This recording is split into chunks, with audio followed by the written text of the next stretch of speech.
सरकार क्या करेगी, यह सवाल मैं पूछना चाहता हूं इस देश के नीति निर्माताओं से कि अगर एयर इंडिया नहीं होगा, जब देश में नहीं होगा एयर इंडिया, तो आप बताइए क्या करेंगे ज्योतिरादित्य सिंधिया?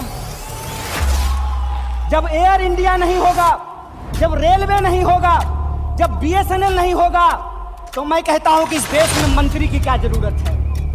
जब देश में जनता नहीं होगी तो फिर इस देश में सरकार की क्या जरूरत है? जब देश में स्कूल नहीं होगा, अस्पताल नहीं होंगे, सड़कें नहीं होंगी, तो आप मुझे बताइए कि फिर संसद की क्या जरूरत है? इस देश की जो पूरी की पूरी संकल्पना है, उस संकल्पना को आज एक बार फिर से कांग्रेस के राष्ट्रीय महाधिवेशन में पुनर्विचारित करने की जरूरत है। देश का मतलब होता है देश में रहने वाले लोग। डीडी जय हिंद, जय भारत, जय कांग्रेस। दुनिया का सबसे नौजवान देश है। दुनिया का हर 5वां नौजवान कोई ना कोई भारतीय है।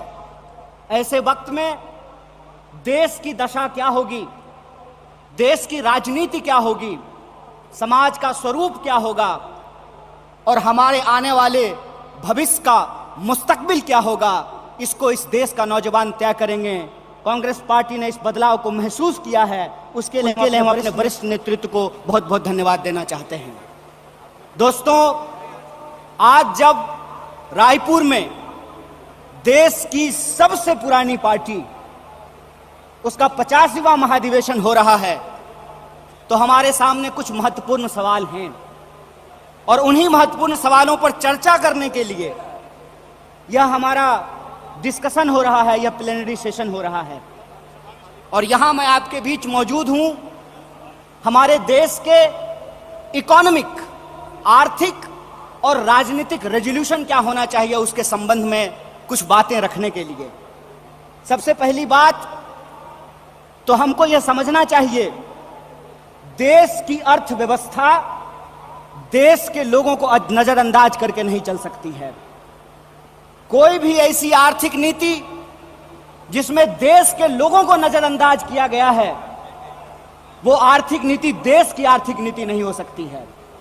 और आज हम जिस मोड़ पर खड़े हैं, हम देख रहे हैं कि नारा देश का लगाया जाता है, नाम देश का लिया जाता है और तिजोरियां दोस्त की भरी जाती है। ऐसी आर्थिक नीतियां आज इस देश के अंदर लाई जा रही है। मेरा एक सीधा सवाल है इस देश के हुक्मरानों से, कांग्रेस पार्टी का एक आम कार्यकर्ता होने के चलते, कि ऐसी कौन सी ऐसी नीति है कि देश गरीब हो रहा है? हमारा आर्थिक आंकड़ा हमको बताता है कि देश में सबसे ज्यादा बेरोजगारी है आज के वक्त में। कोई ऐसा सेक्टर नहीं है जहां बेरोजगारी सर चढ़ करके बोल नहीं रही है। आप तमाम सर्वे उठा करके देख लीजिए, लगातार अमीर और गरीब की खाई बढ़ती जा रही है। इस देश के संसाधनों पर मुट्ठी भर लोगों का कब्जा होता जा रहा है। वैसी परिस्थिति में जो देश की संकल्पना है, जिसको महात्मा गांधी ने देखा है, जिसको मौलाना अबुल कलाम आजाद ने देखा है, जिसको सुभाष चंद्र बोस ने देखा है, जिसको श्रीमती इंदिरा गांधी ने देखा, जिसको स्वर्गीय राजीव गांधी ने देखा, जिसको इस देश की संविधान ने इस रूप में वर्णित किया है कि देश देश के लोगों से बनता है। जब देश देश के लोगों से बनता है तो आप मुझे बताइए कि देश कैसे गरीब हो रहा है और देश के 2-4 पूंजीपति कैसे अमीर हो रहे हैं? यह कौन सी ऐसी जादू की छड़ी है जो मौजूदा सरकार चला रही है? आप मुझे बताइए कि आम लोगों की आमदनी घटती जा रही है और देश के 1-2 पूंजीपति दुनिया के अमीरों की सूची में जाकर के शुमार हो जाते हैं।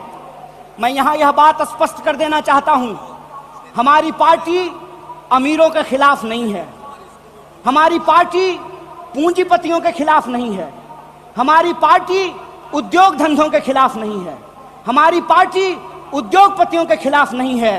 लेकिन हम ऐसा देश नहीं चाहते हैं जहां आम लोगों के पास रोटी नहीं हो और प्रधानमंत्री के पास चलने के लिए 8,500 करोड़ का विमान हो। हम ऐसा देश नहीं चाहते हैं कि इस देश के आम लोगों के हाथ में शिक्षा नहीं हो, कलम नहीं हो, स्लेट नहीं हो, कंप्यूटर नहीं हो, मोबाइल नहीं हो, और इस देश की जो सरकारी संपत्तियां हैं, बीएसएनएल के बारे में क्या कहा गया?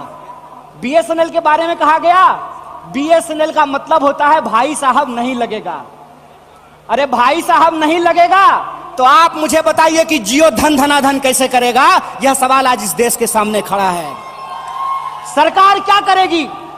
यह सवाल मैं पूछना चाहता हूं इस देश के नीति निर्माताओं से कि अगर एयर इंडिया नहीं होगा, जब देश में नहीं होगा एयर इंडिया, तो आप बताइए क्या करेंगे ज्योतिरादित्य सिंधिया? जब एयर इंडिया नहीं होगा, जब रेलवे नहीं होगा, जब बीएसएनएल नहीं होगा, तो मैं कहता हूं कि इस देश में मंत्री की क्या जरूरत है? जब देश में जनता नहीं होगी तो फिर इस देश में सरकार की क्या जरूरत है? जब देश में स्कूल नहीं होगा, अस्पताल नहीं होंगे, सड़कें नहीं होंगी, तो आप मुझे बताइए कि फिर संसद की क्या जरूरत है? इस देश की जो पूरी की पूरी संकल्पना है, उस संकल्पना को आज एक बार फिर से कांग्रेस के राष्ट्रीय महाधिवेशन में पुनर्विचारित करने की जरूरत है। देश का मतलब होता है देश में रहने वाले लोग। डीडी नेशनल पर एक कार्यक्रम आया करता था, नेहरू जी की किताब है discovery of India. Discovery of India के एपिसोड में नेहरू जी आम लोगों से पूछते हैं कि बताइए कौन है भारत माता? किसको भारत माता कहते हैं? भारत माता इस देश में रहने वाले लोग हैं। जब हम भारत माता की जय बोलते हैं तो भारत माता की जय बोलने का मतलब है इस देश के 140 करोड़ लोगों की जय। और 140 करोड़ लोगों की जय का मतलब है कि 140 करोड़ लोगों के हाथ में पढ़ाई हो, 140 करोड़ लोगों के हाथ में काम हो, 140 करोड़ लोगों के लिए रोजगार की व्यवस्था हो, 140 करोड़ लोगों के लिए इलाज की व्यवस्था हो, 140 करोड़ लोगों के लिए चलने के लिए सड़कें हो, गाड़ियां हो, रेलवे हो, हवाई जहाज हो। और आपने देखा कि देश में कुछ लोग लोकतंत्र को अपनी बपौती समझ लिए हैं। अभी जब मैं हवाई जहाज की बात कर रहा था तो मुझे दिल्ली एयरपोर्ट याद आ गया। दिल्ली एयरपोर्ट पे भारी जो है सिक्योरिटी फोर्स आई थी हमारे एक नेता को गिरफ्तार करने के लिए। तो मैं दिल्ली में बैठे हुए हुक्मरानों को इस महाधिवेशन के माध्यम से कहना चाहता हूं, आपको मालूम नहीं है भारतीय राष्ट्रीय कांग्रेस का इतिहास। आपके पुरखों ने जिन अंग्रेजों की चापलूसी की थी, उन अंग्रेजों से लड़ करके हमने इस देश को आजादी दिलाई। इस बात को याद रखिएगा। ना आपके जेल से डरेंगे, ना आपके मुकदमे से डरेंगे, ना आपकी लाठियों से डरेंगे, ना आपकी गोलियों से डरेंगे। भारतीय राष्ट्रीय कांग्रेस इस देश की पार्टी है और इस देश के हकूक के लिए लड़ती रहेगी। इस बात को याद रखिएगा। और आज के समय में जो आर्थिक लूट की नीतियां चल रही हैं कि प्राइवेटाइजेशन ऑफ प्रॉफिट और सोशलाइजेशन ऑफ लॉस, फायदा होगा तो अदानी का और नुकसान होगा तो एलआईसी का, ये हम नहीं चलने देंगे। इस बात को आप याद रखिएगा।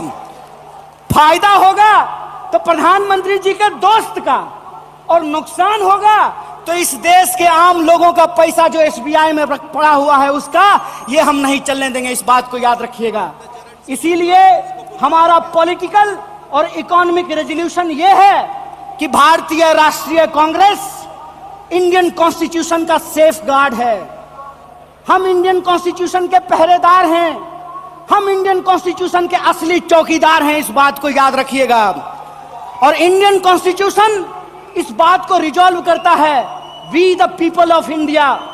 और यह जो we the people of India है, इसमें इस देश में रहने वाले वो तमाम लोग, चाहे हिंदू हो, मुसलमान हो, सिख हो, ईसाई हो, जैन हो, पारसी हो, बुद्धिस्ट हो, या वैसे भी लोग जो किसी धर्म को नहीं मानते हैं, वो सब भारत के लोग हैं। और उनके हकूक के लिए, उनके अधिकार के लिए, कल्याणकारी राज्य की अवधारणा को बचाए रखने के लिए भारतीय राष्ट्रीय कांग्रेस संघर्ष करेगी। और यही जो पॉलिटिकल रेजोल्यूशन है कि हम देश के लोगों के बुनियादी सवालों के लिए रोजी रोटी, कपड़ा, मकान, शिक्षा, स्वास्थ्य, सड़क, बिजली, पानी और इस देश के संविधान के लिए संघर्ष करते रहेंगे। इसी आशा और उम्मीद के साथ आप तमाम सम्मानित मंच और आप तमाम प्रतिनिधियों का एक बार पुनः स्वागत करते अपनी बात को खत्म करूंगा। शुक्रिया। इनकलाब जिंदाबाद। जय हिंद, जय भारत, जय कांग्रेस।